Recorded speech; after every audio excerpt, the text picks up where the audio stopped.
Sydney, we've got another myth to bust about the DVUSD bond and M&O override. And it's a myth we hear a lot. I don't have a student at the DVUSD schools. Why should I care about a bond or override? Even if you don't have any children that go to a DVUSD school, Or even if you don't have children or grandchildren that don't live near here. you should care if the bond or override passes.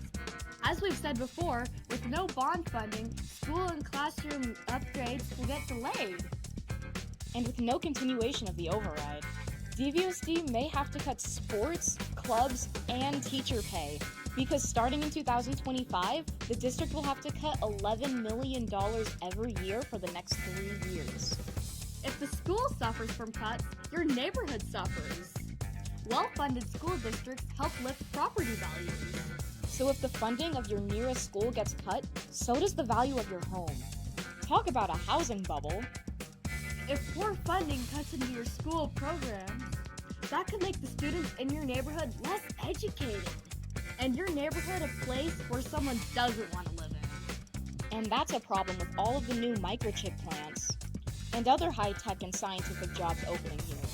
People taking higher-paying jobs won't want to live in a neighborhood that doesn't prioritize education. That starts a domino effect. People taking higher-paying jobs move somewhere else, and your neighborhood gets depressed. Students that do well in school will be less likely to stay in Arizona, as they find work in states that do make education a priority. That depresses a whole region and makes growth here tough. So even if you don't have a child or grandchild attending a DVUSD school, the bond and the override on this November's ballot is important to you.